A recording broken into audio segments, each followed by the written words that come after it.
Binay, Executive Secretary Jojo Choa, the Brunei Embassy sa Sharjah Affairs, Sharul Anas Ismail, General Manager Jose Eldorado, Secretary of National Defense, the Chief of Staff, Major Service Commanders, Police Deputy Director General Benjamin Bellarmino, fellow workers in government, mga minamahal kong kababayan, members of the cabinet, I'm sorry. Matapos ang ating naging matagumpay na pagbisita sa Thailand, kamakailan lang dadako naman po tayo sa Brunei ngayong araw. Nagpapasalamat po tayo sa imbitasyon ng kanyang kamahalan, Sultan Haji Hassanal Bolkiah, na bumisita tayo sa kanilang bansa.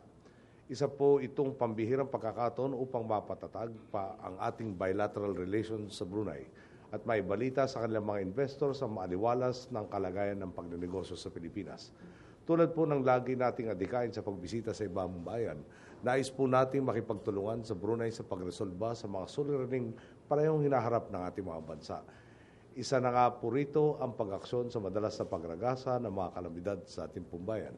Tatalakayin din natin doon ang maaari nating pagtulungan mga inisyatiba para tugunan ang mga problema natin sa riyon tulad ng mga transnational crimes, tulad ng human at drug trafficking. Pag-uusapan din natin ang mga pangdaigdigang hamon ng direktang nakakaapekto sa ating mga mamamayan tulad ng global warming at madalas sa pagtaas ng presyo ng petrolyo. Puspusan ang pagsisikap nating patatagin ang pakikipag-aliado sa ating mga karatig bayan upang mas maayos nating matugunan ang ating mga suliraning panlipunan. Dahil sa bayanihan ng mga bansa, umuusbong ang mga makabuluhang solusyon na nirespeto at kinikilala sa mundo. Sa ating pagtungo sa Brunei, hihimukin din natin ang kanilang mga negosyante na mamuhunan sa ating bayan. Hindi po mauudlot ang kumpiyansa at siglang natatamasa na ng ating ekonomiya. Sa pagtatayo ng negosyo sa Pilipinas ng mga investors mula sa Brunei, marami sa ating mga kababayan ang matutulungan upang umangat at umasenso sa kanilang mga buhay. Magpapasalamat din tayo sa Brunei dahil sa tungkuling ginagampanan nila bilang membro ng International Monitoring Team sa Mindanao na malaki ang papel sa ating peace process sa MILF.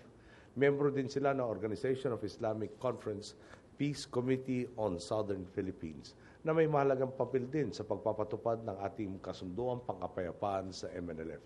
Kakamustahin din po natin ang ating mga kababayan nagtatrabaho sa Brunei. Aalamin at susuriin natin ang kanilang kalagayan doon. Walang hanggang pasasalamat ang ating ipararating sa kanila para sa kanilang walang humpay na dedikasyon sa pagtatrabaho.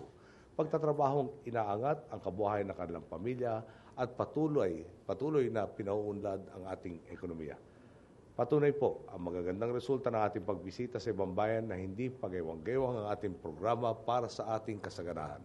Ito ang tuwid na daan na diretsong tinatanaw at tinatamasa ang ating mga layuning pangkaunlaran. Wala pong maiiwan sa pag-unlad. Sama-sama po natin mararating ang ganap na liwanag ng pagbabago. Maraming salamat po. Mabuhay po kayong lahat. Thank you, Mr. President.